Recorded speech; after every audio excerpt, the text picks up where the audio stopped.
Hey everybody, it's Robert here and welcome back to another Trip Reports with Robert series. I'm currently on the Metro Milwaukee District North, going to Chicago Union Station, currently stopped at the newly remodeled Healy Station. And in today's Trip Reports with Robert series, we will take the Amtrak City of New Orleans train number 59 in a family bedroom from Chicago to New Orleans. I am super excited for this trip. It's going to be my first time to New Orleans in 4 years, and I hope we're going to get Amtrak's new Siemens ALC-42 Charger leading the train. Anyway, I'll see you in Union Station. Chicago Union Station is one of Amtrak's largest hubs, alongside New York City and Washington, D.C. Opening in 1925, this building is one of my favorite Amtrak stations and serves a crucial role in this amazing network. Standing at 98 years old, Chicago Union Station is slated to celebrate its 100th anniversary in just 2 years. After dinner in the upstairs food court, we visited the Metropolitan Lounge located at the entrance to the Great Hall. Sleeping car and business class passengers get free access here, but coach passengers may purchase a day pass to relax here too. If you want to see a full tour of the Metropolitan Lounge, check out my sequel trip report of the California Zephyr to Grand Junction. Train number 59 City of New Orleans, put in departure time of 8:05. Before we knew it, boarding commenced at 7:35 p.m. We made our way to the lounge lobby and lined up for the attendant who took us down to our train at the South Concourse, where all Amtrak trains depart from. Chicago Union Station will always hold a special place in my heart, and I love coming here to take the Amtrak. As we enter the concourse waiting area, you can see the old location of the Metropolitan Lounge. It is now used exclusively for rail pass and multi-ride ticket holders riding specific Hiawatha trains. Coming into the South Concourse waiting room, I found that most of the seats have been removed. They are likely going to replace them with more modern, up-to-standard seats. Sneak peek that this might be our train right here. Looks like boarding attendants are getting things situated. This seems to be the coach line for the city of New Orleans. After a brief conversation with fellow station attendants, we were released to our train at track number 12. It's official. My hope has come true. Look at these beauties.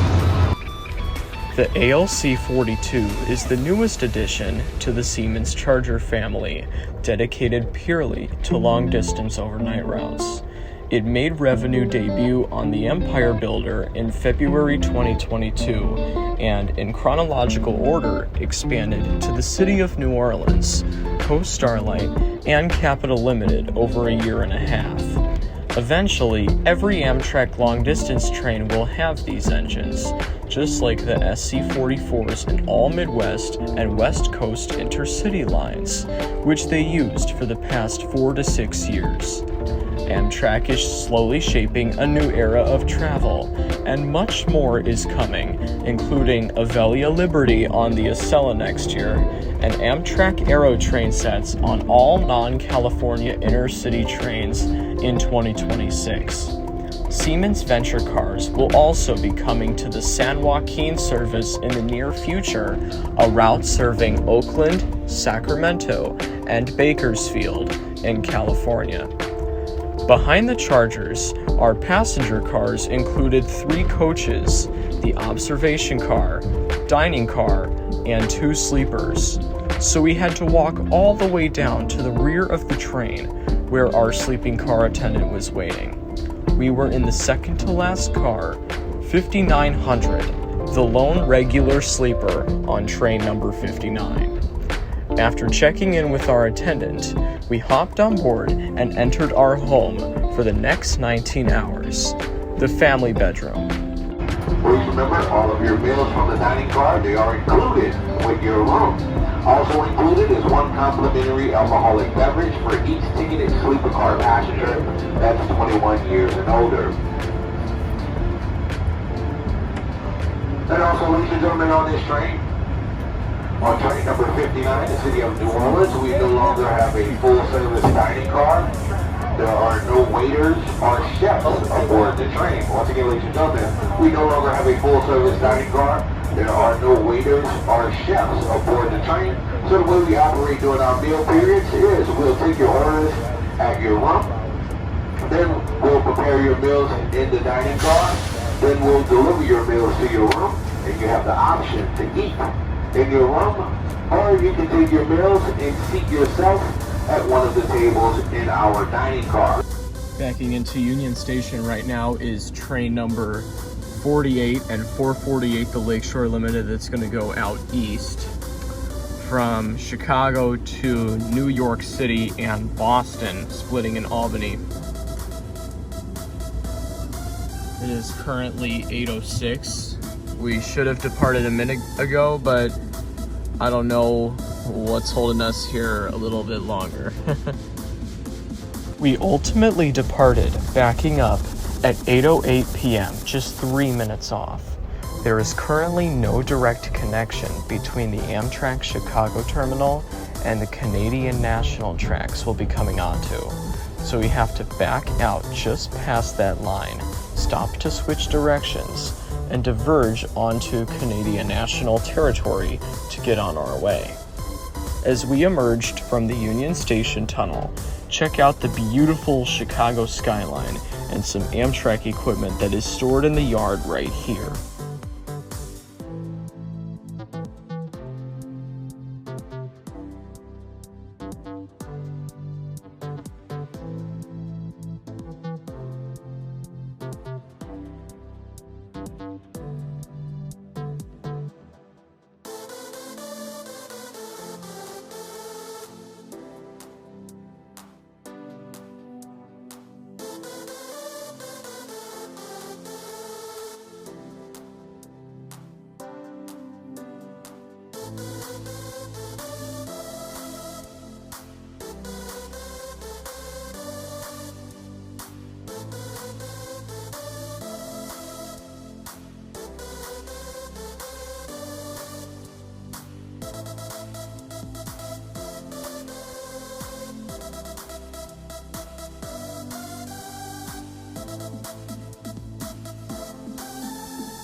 It's also worth noting that some of the Siemens Venture cars you see are actually business class cars. They're just serving as regular coaches for now, as the Horizon and Ampli cafes continue to serve revenue business class until their future replacement by Venture correspondents. We also passed under the St. Charles airline. The city of New Orleans actually used to back up onto the Metra BNSF line as far as the Halsted Street station, where it switched directions and went up onto the St. Charles Airline Bridge over the train yard and Chicago River.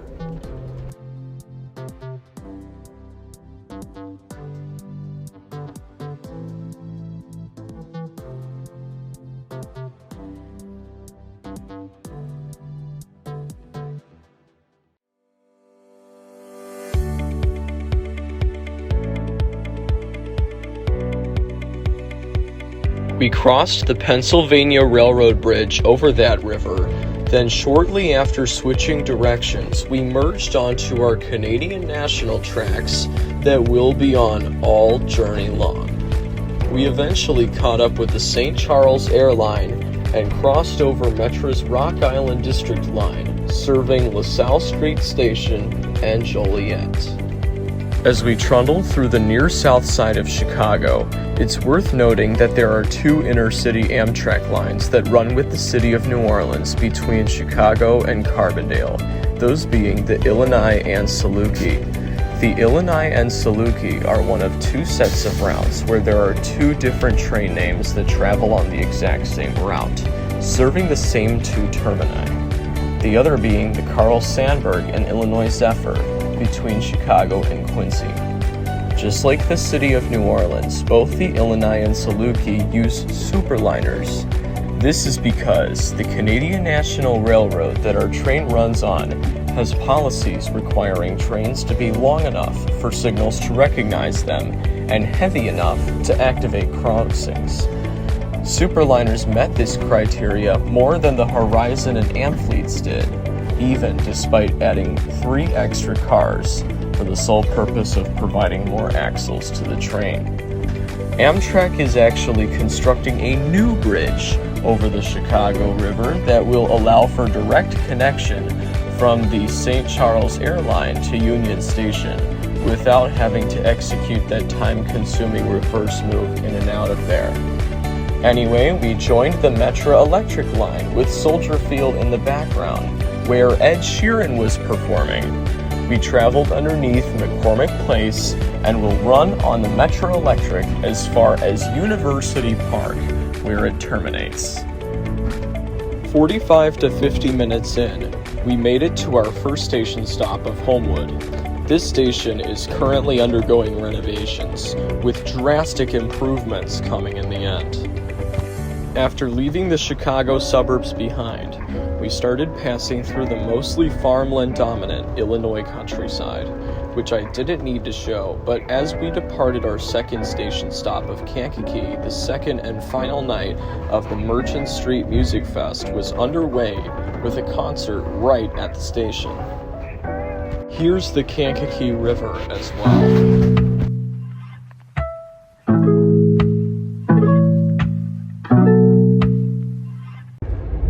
I'll do a full room tour tomorrow, but I'm going to set off for the night because I am tired, and I'll see you in the morning. Sunday, July 30th. We woke up around 6:30 a.m. just north of our route's largest city, Memphis, Tennessee. We were running approximately an hour and 10 minutes behind schedule. However, it was very feasible to make that up. Something I appreciate about Amtrak's schedules is that they like to space out certain legs of trips between large cities and smaller towns, so there's more room in the schedule to make up potential delays. For example, it's 30 minutes between Hazelhurst and Jackson, Mississippi, but they put 1 hour and 10 minutes between those two stops for train number 58's schedule in case they get to Jackson late. That way they can still depart on time, or at least closer to on time. Overnight, we visited the college towns of Champaign-Urbana and Carbondale, Illinois, then crossed the Ohio River into Kentucky for a little bit with a stop in Fulton, just before entering Tennessee. The trees rubbed against the train as we curved on in to the crowded platform of Memphis Central Station. Pretty warm out here this morning in Memphis. Got a bunch of people boarding. This is a reversed consist, technically. Transition sleepers in the back. And then at the front we got dining car, lounge, the 3 coaches, and then the Chargers. Here's our beautiful Chargers up front, getting charged up with fuel. Now I asked the sleeping car attendant why the consist has been reversed with the coaches now up front. He said that was because Amtrak was getting noise complaints from sleeping car passengers about excessive locomotive horn use, especially at night. The only thing Amtrak could do was reposition the sleepers to the back of the consist, but good luck, coach passengers, unless you want 5 baggage cars between the engines and the first passenger car, lol. Just past 8:30, we headed to the dining car for breakfast. We got our order taken in our room and went up to the seating area with our food, something very untypical for Amtrak dining car service. I got the buttermilk pancakes and a breakfast sandwich, along with a bottle of orange juice. Now the pancakes came with 2 pork sausage patties, and I decided to put them both on my sandwich to make a triple patty. I know, crazy, right? In contrast, the pancakes were mediocre at best. Unfortunately, Amtrak dining has downgraded, with 6 routes having shifted to flexible dining, which is basically airline quality food that's all been pre-packaged and microwaved, as opposed to freshly cooked. I'll take the French toast over pancakes for flexible dining by a landslide. All food talk aside, we are just departing the 5-year-old Marks, Mississippi station. This stop is the newest addition to the City of New Orleans route, opening in May 2018. After breakfast, we checked out the legendary Sightseer Lounge. The original City of New Orleans began in 1947 as part of the Illinois Central Railroad and the longest daylight passenger run in the U.S. That ran through 1971, when it moved to an overnight schedule and was renamed the Panama Limited. A decade later, they brought back the City of New Orleans, but still kept the overnight schedule. In 1995, the train was permanently rerouted between Memphis and Jackson due to Illinois Central abandoning the Grenada District, which served Batesville, Grenada, Winona, Durant, and Canton. Today, we use the Yazoo District. Just made it to Greenwood, Mississippi. Another fresh air break. It is hot out here. We are running a little bit behind schedule, but making up time is going to be feasible down the road. After climbing back on board, we decided to take a nap as we hauled further down the Mississippi countryside. We ultimately reached the state capital of Jackson around 11:30 a.m. and got off one last time before continuing our 3.5-hour run to the Birthplace of Jazz. I bet you did. While we're waiting in Jackson to depart, I'm going to give you a tour of our family bedroom, room 15. The lone family bedroom in a sleeping car accommodation. So here's this door. It's got a mirror, and this locks and unlocks it. And there's a magnet down here that actually holds the door open. Right here is the main light control here, so ceiling off, night light up there. Here is the music control. You don't really worry about this anymore, but these would be the channels you would select, and then the volume. We have 120 volt outlet. This is a closet, so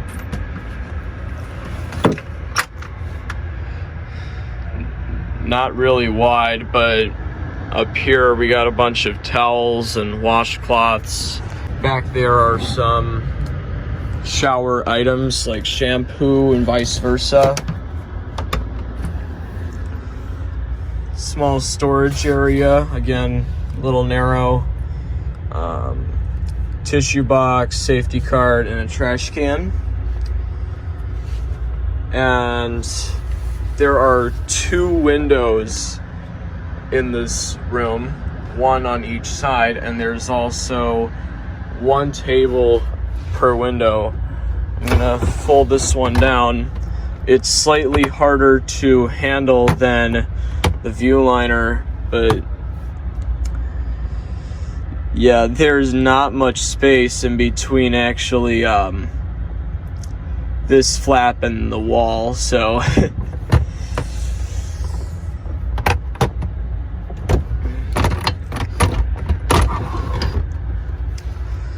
so there's that.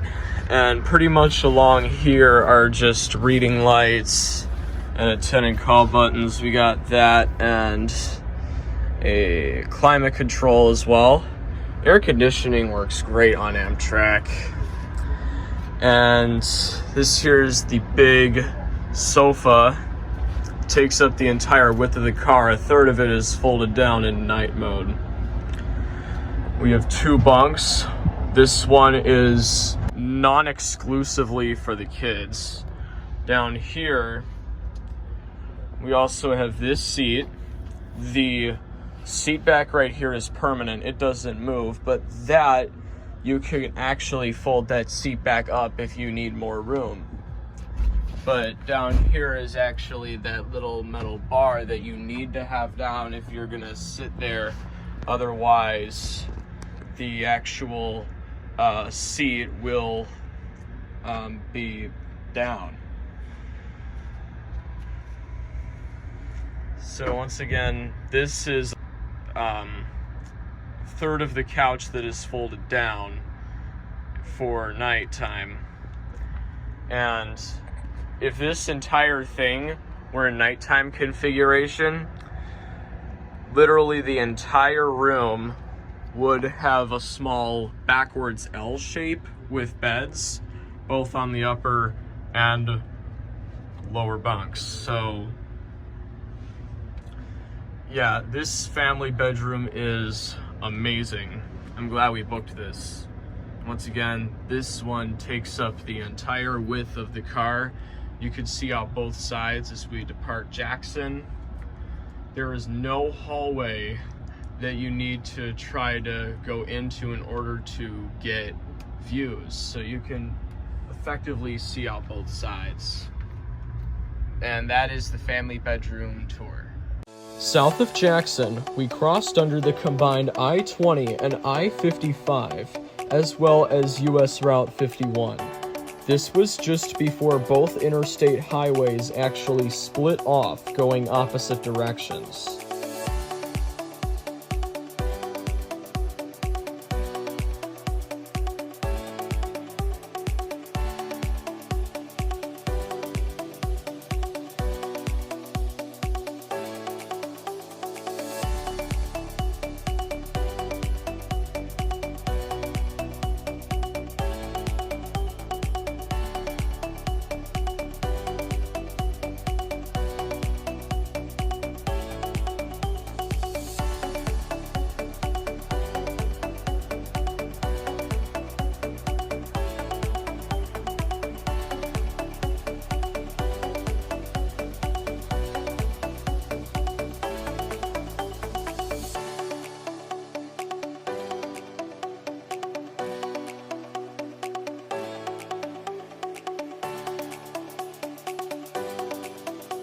Walked all the way up to the first coach and got a view of the mythical ALC-42s. It wasn't the best view, and the horn was a little too loud that it actually sounded rather distorted. On the flip side, all three coaches I passed through actually had new refurbished seats. Eventually, all Superliner coach, sleeper, and food service cars will get new seats, window curtains, carpeting, and more. Departing Macomb, Mississippi, the station building was damaged badly by fire in late May 2021. This is home to a railroad museum, in addition to the Amtrak waiting room, and many of the museum artifacts were thankfully salvaged. I noticed that some passengers behind me were also having a party.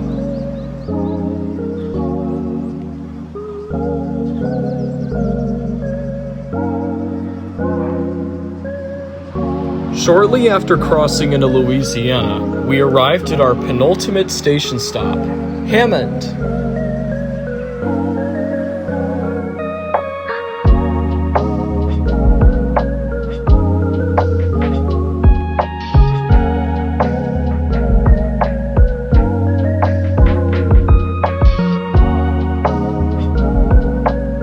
Five minutes after departing Hammond, we rolled through Ponchatoula, Louisiana. Ponchatoula was the former hometown of Old Hardhide, the community's mascot alligator. That was her cage, but she retired from there in February 2023 to be relocated to a new improved home.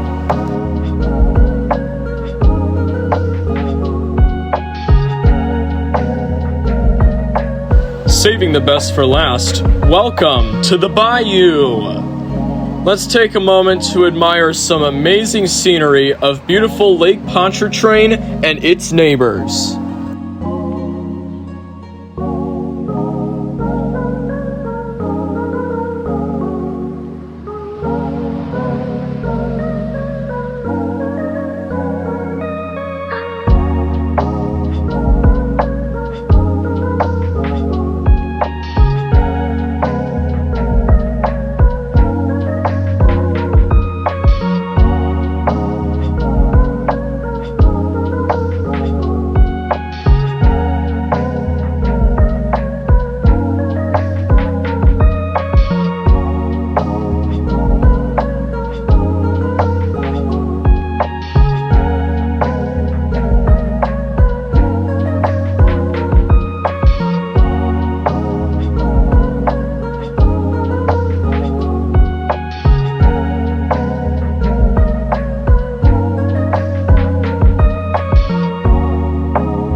We are stopped here just behind Louis Armstrong International Airport, waiting on train number 58, the sister train northbound, City of New Orleans, going up to Chicago. We also saw train number 58 from the previous night while we were sleeping around southern Illinois. Like, I believe just as we were around the Illinois-Kentucky border or somewhere along the lines of that, that is when we met up with the previous night's 58.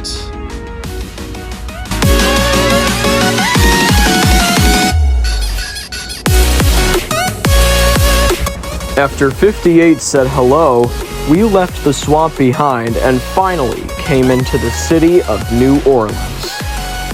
Train number 59 actually used to back into the station, but not anymore. It now enters in the initial direction of travel. We'd like to ask that you make sure you have all your personal belongings together for when we make our way into the station. We do ask that you please remain upstairs. Do not come downstairs until we make a final announcement. Once again, please do remain upstairs until we come to a stop at the station. We'll make a final announcement. You can come downstairs when we do make it to the station. We'll make sure you have all your personal belongings gathered up. Don't want to leave anything on the train. For those of you who have checked baggage getting off here, your checked luggage will be located at gate C inside of the station. Once you step off the train, you'll head down the platform, go through the double doors of the station, and turn to your left to look for gate C for all checked luggage. If you require a taxi or if you are ordering an Uber or Lyft to pick you up, all of those will be located at the front of the station. Once you step off the train and head down the platform, through the double doors, take a slight right turn, and head through the front of the station for our taxi cabs, Uber, or Lyft. If you are in need of other ticket information for Amtrak, or if you need ticket information for a bus, whether it be Greyhound or Megabus, we'll be located in the station on the right-hand side. Once you go down the platform through the double doors of the station, you turn to your right for the Amtrak ticket counter. Once again, they do have the Greyhound or Megabus ticket counters there as well.